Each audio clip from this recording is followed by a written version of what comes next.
Hi everyone, welcome to the channel Psych Learning. So we are here starting a fresh new chapter, chapter number 5 of class 11th called Learning. इससे पहले हम class 12th के सारे chapters complete कर चुके हैं, तो अगर आपको वो देखने हैं तो आप वहाँ से स्टडी कर सकते हैं। आप हमारे यूट्यूब चैनल पर ईजिली उन सबको एक्सेस कर सकते हैं। चैनल को सब्सक्राइब कर दीजिए, नोटिफिकेशंस ऑन कर दीजिए ताकि कल को भी कोई वीडियो आए तो आपको उसकी इमीडिएटली नोटिफिकेशन मिल जाए। इसमें हम चैप्टर 4 तक कंप्लीट कर चुके हैं और आज हम chapter 5 which is learning start करने वाले हैं। तो stay tuned and also be notified about everything, and if you are understanding the videos, do like, do support and let us know. You can reach out to us on YouTube section, comment section, Instagram, Telegram, WhatsApp or email ID. Apart from that, you can also take personal tuitions अगर आपको लगता है कि आपको नहीं इतना अच्छे से समझ में आ रहा है and you want private basis पे आपको एक टच चाहिए, तो उसके लिए आप पर्सनल ट्यूशन के लिए भी हमें मैसेज कर सकते हैं। And that is it. Actually will start with new fresh topic learning. I hope कि आपको पिछले सारे चैप्टर समझ में आए हैं, और अगर समझ में नहीं आए हैं तो भी it's okay, you can always reach out and you can always ask. कहीं भी टॉपिक में कोई भी कन्फ्यूजन है तो आप बता सकते हैं, हम उसे डेफिनेटली एक्सप्लेन करेंगे। तो आज हम करने वाले हैं कि एक्चुअली लर्निंग होता क्या है। Okay, will see that what is learning, what is the nature of learning. So nature of learning की अगर हम बात करें तो लर्निंग में कोई भी रिलेटिवली परमानेंट चेंज आता है, जैसे कि उस दौरान जो आपने चीज़ पढ़ी है उससे आपका परमानेंट आपको लर्न हो गई वो चीज़। ऐसा नहीं है कि आपने अभी लर्न किया और आप उसके बाद भूल गए, that is not learning. Learning is something whenever there is a permanent change in your potential and it is produced by experience। आपके एक्सपीरियंस लिया आपने और आपको वो लंबे समय तक चीज़ याद रही, दैट इज़ योर लर्निंग। अब प्रैक्टिस या एक्सपीरियंस से हमें आता है लर्निंग, ठीक है। अब लर्निंग के फीचर्स क्या होते हैं? लर्निंग के फीचर्स की बात करें तो सबसे पहला फीचर है कि उसमें किसी ना किसी तरह का कोई ना कोई एक्सपीरियंस एडेड होता है। मतलब लर्निंग तब तक नहीं होगी जब तक कोई एक्सपीरियंस नहीं होगा। There is always some kind of experience, और उसी की वजह से आपको जो है लर्निंग होती है। देन जो भी लर्निंग आपने करी है वो रिलेटिवली परमानेंट है, ये हम पहले भी पढ़ चुके हैं। जो भी आपने किया है वो आपको लंबे समय तक याद रहता है। देन फटीग, जो थकान हो जाए आपको, या आपको एक चीज़ जिस पर आपको आवाज़ सुन रहे हो बार बार वही हो रहा है, या आपने कोई ड्रग्स लिया हुआ है, उसकी वजह से जो भी चेंजेस आते हैं उसे हम लर्निंग नहीं मानते, क्योंकि वो टेम्परेरी होते हैं। इसके अलावा जो ओरिएंटिंग रिफ्लेक्स है, फॉर एग्जांपल शादी हो रही है आसपास, आप पढ़ाई कर रहे हो, आपको इरिटेशन होगी, कुछ टाइम बाद क्या होगा, वो साउंड आपको ओके लगने लगेगी, that is your orienting reflexes. वो भी लर्निंग नहीं होता है। हैबिचुएशन जो होती है वो भी लर्निंग नहीं होता है। क्यों? क्योंकि कुछ टाइम के बाद क्या होगा, वापस से वो उतनी सिचुएशन में आ जाएगा, तो इसलिए उसे हम लर्निंग नहीं मानते हैं।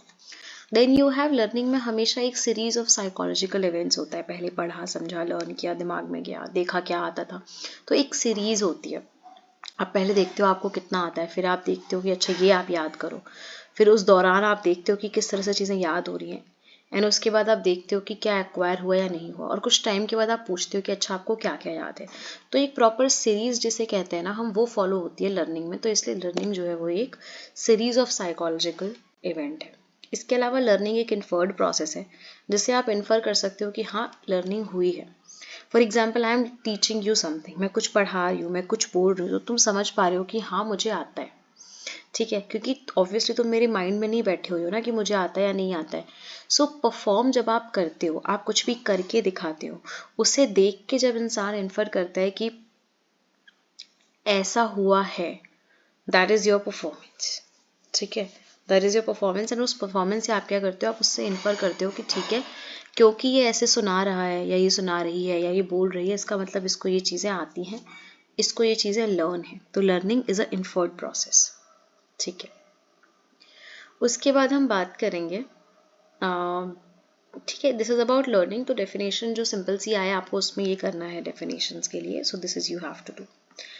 अब लर्निंग जो है वो बहुत तरह की होती है, बट सबसे सिंपलेस्ट होती है कंडीशनिंग। कंडीशन के हिसाब से जिसमें लर्निंग होती है उसमें classical, instrument, observational, cognitive, verbal, skill, ये सारी लर्निंग हम इस चैप्टर में करेंगे एक्चुअली, ठीक है। ये सारी टाइप्स ऑफ लर्निंग हम आज की क्लास में करेंगे, इस चैप्टर में करेंगे। तो हम क्लासिकल कंडीशनिंग पढ़ते हैं, क्या होता है। क्लासिकल कंडीशनिंग सबसे पहले इवान पी पावलोव ने दी थी, एंड वो ये स्टडी करना चाहते थे एक्चुअली डाइजेशन।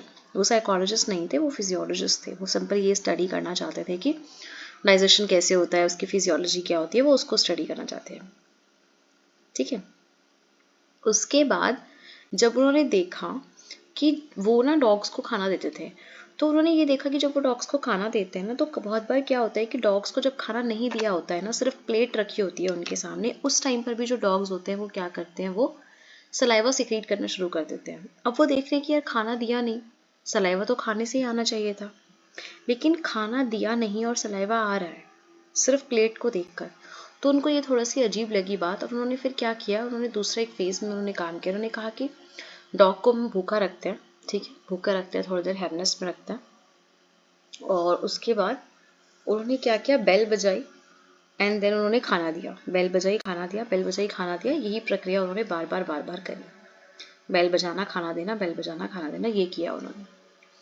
इससे क्या हुआ, डॉग को ये लर्न हो गया कि जब भी बेल बजेगी उसको खाना मिलेगा। तो यहाँ पर क्या हुआ, एक्विजिशन हो गया न्यू रिस्पॉन्स का। मतलब बेल को देखते ही जो डॉग है वो सलाइवा सिक्रीट कर रहा है। क्यों कर रहा है, क्योंकि उसको ये दिख रहा है कि बेल बजने के बाद खाना आ रहा है। तो अगली बार जब बेल भी सिर्फ बजेगी तो डॉग जो है वो सलाइवा सिक्रीट कर देगा, ये सोचकर कि ठीक है अब बेल बज गई है, अब खाना आ रहा है, ठीक है। उसके बाद you have unconditioned stimulus. Unconditioned stimulus क्या होता है, जिसमें कोई कंडीशन नहीं है। खाने को देख के अगर डॉग सलाइवा कर रहा है तो वो नॉर्मल है, वो अनकंडीशनड स्टिमुलस का अनकंडीशनड रिस्पॉन्स है, उसमें कोई कंडीशन नहीं है। लेकिन जब बेल को देख के डॉग सलाइवा सिक्रीट कर रहा है तो वो क्या होता है, वो कंडीशनड स्टिमुलस होता है, क्योंकि उसको आपने सिखाया है कि बेल के बाद खाना आएगा, आपने उसको कंडीशन दी है, ठीक है। That's why it is called SS learning. और यहाँ पर जो एक स्टिमुलस है वो दूसरे स्टिमुलस के आने के अक्यूरेंस को सिग्निफाई करता है। It signifies the possible occurrence of the another stimulus. दूसरे स्टिमुलस आने वाला है, इसकी इंफॉर्मेशन पहला स्टिमुलस देता है, ठीक है। इसके अलावा डेली लाइफ में भी हम बहुत तरह की चीज़ों में इसको यूज़ करते हैं। कॉन्टिग्यूअस प्रेजेंटेशन है कि एक स्टिमुलस के बाद दूसरा स्टिमुलस आ रहा है, right. Then we have determinants of classical conditioning. अब देखो क्लासिकल कंडीशनिंग के डिटर्मिनेंट्स क्या हैं। अब ये क्या है, बिफोर, पहले आपने बेल दिया, उसके बाद salivation, alertness, no specific response. उसके बाद आपने क्या किया, खाने के साथ बेल दिया या बेल के बाद खाना दिया तो सैलिवेशन हुआ, वो अनकंडीशनल रिस्पॉन्स हो गया। उसके बाद क्या हुआ कि बेल पे ही सलाइवा सिक्रीट हो रहा है, तो पहले खाने पे हो रहा है वो चीज़, लेकिन बेल पे कुछ नहीं हो रहा, ठीक है। आपको ये समझना है कि सबसे पहले सिचुएशन में क्या था कि डॉग को जब खाना दिया जा रहा है तभी वो सेलिब्रेट कर रहा है, लेकिन अगर बेल दी जा रही है तो वो सेलिब्रेट नहीं कर रहा। दूसरे दौरान क्या हुआ, बेल और खाना एक साथ दिया तो सेलिब्रेशन हुआ। तीसरे दौरान में आपने फूड को हटा दिया, सिर्फ बेल बजाई, तो भी डॉग ने सेलिब्रेट किया इस उम्मीद में कि अब खाना आएगा। दैट्स वाई वो कंडीशन स्टिमुलस का कंडीशन रिस्पॉन्स हो गया, क्योंकि वो रिस्पॉन्स खाने के लिए नहीं, बेल के लिए है, इस उम्मीद में कि खाना आएगा। अब हम डिटर्मिनेंट्स की बात करेंगे। देखो डिटर्मिनेंट्स में क्या होता है ना कि टाइम रिलेशंस क्या होते हैं स्टिमुलाई के बीच में। तो फॉरवर्ड कंडीशनिंग में क्या होगा कि पहले जो है कंडीशन स्टिमुलस आ रहा है, फिर अनकंडीशनल स्टिमुलस आ रहा है। लेकिन जहां पर भी इससे उल्टा केस होगा वहां पर क्या होगा, बैकवर्ड कंडीशनिंग होगी। तो बैकवर्ड में क्या है कि पहले आपने जो है वो खाना दे दिया, उसके बाद आप बेल बजा रहे हो, ठीक है। देखा जाए तो इससे कुछ लर्न नहीं होगा उसको, बट हाँ ये बैकवर्ड कंडीशनिंग है, बहुत ही रेयर केसेस में इस्तेमाल होती है ये। हर जगह पर ये रेयर भी क्या, बहुत रेयरेस्ट ऑफ रेयर में ये कहीं पॉसिबल नहीं है, क्योंकि पहले अगर आपने खाना दे दिया तो उसके बाद बेल पे ध्यान कौन देगा, आप मुझे बताओ। खाना मिल गया डॉग को तो dog is not interested in listening the bell और whatever the things are there, है ना। तो अब फॉरवर्ड कंडीशनिंग की आप बात करते हो। फॉरवर्ड कंडीशनिंग में क्या होता है, साइमल्टेनियस कंडीशनिंग एक है। साइमल्टेनियस क्या है, बेल और खाना एक साथ दिया, बेल और खाना एक साथ, बेल बजाई और खाना दिया लगातार, तो उसको समझ आएगा। डिले कंडीशनिंग में क्या होता है कि जैसे आपने खाना दिया, सॉरी बेल दी, बेल के बाद आपने, बेल पूरी खत्म हो गई उसके बाद आपने रुक करके खाना दिया, दैट इज डिले कंडीशनिंग, ठीक है। थोड़ा सा मतलब उसको रुक करके दिया। ट्रेस कंडीशनिंग क्या होता है कि जहां पर उसके बीच में टाइम गैप होता है, ठीक है। डिले में क्या है कि आपने पहले बेल दिया, मैंने उल्टा बोला। डिले में क्या है कि पहले आपने बेल बजाई और उसके बाद आपने क्या किया, आपने बेल बजा के थोड़ा सा रुक के आपने खाना दे दिया। लेकिन ट्रेस कंडीशनिंग में क्या होता है कि आपने बेल बजा दी, पूरी बज गई, बेल खत्म हो गई, उसके बाद आपने थोड़ा टाइम रुक के फिर खाना दिया, दैट इज ट्रेस कंडीशनिंग। तो मैं आपको बता दूं कि पावलोव ने शॉर्ट डिले कंडीशनिंग यूज करी थी अपनी स्टडी में। शॉर्ट डिले मतलब थोड़ा सा डिले, बेल बजाया, हल्का सा रुक करके उन्होंने खाना दे दिया तुरंत की तुरंत, तो मतलब बेल बज ही रही थी तब तक बीच में उन्होंने थोड़ा सा देर में खाना दे दिया।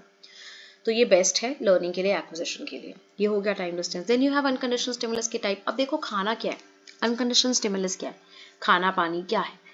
तो एपेटाइटिव और एवर्सिव, एपेटाइटिव होता है जो आपके बायोलॉजिकल नीड के लिए ज़रूरी है, आपको वो चीज़ चाहिए, और एवर्सिव होती है जिससे आप ज़्यादा भागते हो। तो जो चीज़ आपको चाहिए खाना पीना, उससे फिर भी थोड़ा सा टाइम लगेगा चीज़ों को याद करने के लिए, लेकिन एवर्सिव है, मान लो करंट लग रहा है तो वो तुरंत सीख लेगा डॉग, और एक बार में समझ जाएगा कि बेल के बाद करंट लगता है तो बेल बजते ही वो भाग जाएगा, क्योंकि एवर्सिव से हम जल्दी भागते हैं rather than एपेटाइटिव से। ठीक है, यूजुअली ऐसा होता है, बाकी कुछ भी सिचुएशन के हिसाब से देखो हम कैसे यूज़ कर रहे हैं उस पर डिपेंड करता है। बट मैंने आपको एक जनरल एग्जांपल दिया कि इलेक्ट्रिक शॉक होगा तो वो एक ही ट्रायल में हो जाएगा, जबकि खाना पीना होगा तो उसमें फिर भी कुछ ट्रायल्स लगेंगे। Then you have intensity of condition stimuli. Condition stimuli होती है कि जो आपने स्टिमुलाई कंडीशन करके दिया है वो कितना है। अब मतलब आप इतना सबके बाद एक पैलेट दे रहे हो खाने का उतने बड़े डॉग के लिए, तो क्या उसको खाना पूरा पड़ेगा, नहीं पड़ेगा। सो इसलिए कंडीशन स्टिमुलाई जो आप दे रहे हो, जैसे मान लो आप बेल दे रहे हो या कुछ भी चीज़ दे रहे हो उसके बाद खड़ा दे रहे हो, तो जैसे बेल है मान लो, तो बेल आपको अच्छे से दबानी है, इंटेंस होनी चाहिए, समझ आनी चाहिए कि बेल है, ऐसे टिक करके चलेगी तो कैसे पता चलेगा।